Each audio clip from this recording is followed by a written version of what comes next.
मित्रांनो, श्री स्वामी समर्थ। तर मित्रांनो, 13 नोव्हेंबर तर 4 डिसेंबर पर्यंत दत्त जयंती पर्यंत स्वामींची नक्की सेवा करा। 108 पारायण करा। याच्याने आर्थिक अडचण दूर होईल, मनातल्या सर्व इच्छा कामना पूर्ण होतील।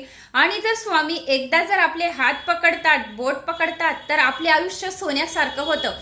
तर नक्की 11 वेळा तारक मंत्राचा जप करा, पठण करा। तारक मंत्र 11 वेळा म्हणा। एक ग्लास मध्ये पाणी घ्या आणि ते पाणी जवळ ठेवा स्वामींजवळ। विष्णू मूर्ती असेल त्याच्या जवळ, या बाळकृष्ण असतील तर सर्व स्वामींचेच रूप आहे।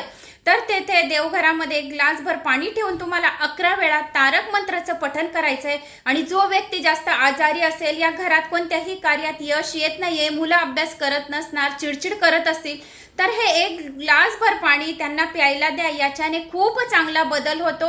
आणि दररोज स्वामींचे स्तवन, स्वामी स्तोत्र 11 माळी श्री स्वामी समर्थचे नक्की जप पठण करा। याच्याने आपले आयुष्य खूप सोन्यासारखे होते। स्वामी जर पाठीशी राहिले तर कोणतीही गोष्ट अशक्य ती शक्य होते, असे हे स्वामींचे म्हणणे आहे। तर श्रद्धा आणि विश्वासाने स्वामींवर विश्वास ठेवून नक्की हे कार्य करा।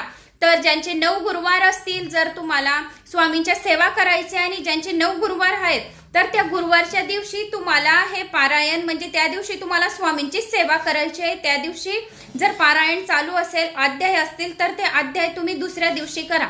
म्हणजे याच्याने आपल्याला एकत्र दोघं फळ करायचे असतील तर एक दिवस अगोदर ही पूजा करा आणि दुसऱ्या दिवशी गुरुवारी आपल्याला आपली स्वामींचीच पूजा करायची आहे। तर 1-2 दिवस मागे पुढे करून तुम्ही अशी सेवा, अध्याय, पारायण करू शकता। म्हणजे आपण केलेल्या पूजेचे संपूर्ण फळ, आपण जी पूजा करत आहोत तर ती स्वामींपर्यंत आपली पोहोचेल। आणि स्वामी आपल्या जीवनात आले म्हणजे कोणतीही गोष्ट अशक्य राहणार नाही। म्हणून तुम्ही 11 वेळा तारक मंत्र, श्री स्वामी समर्थ, स्वामी स्तवन, पारायण नक्की करा। श्री स्वामी समर्थ।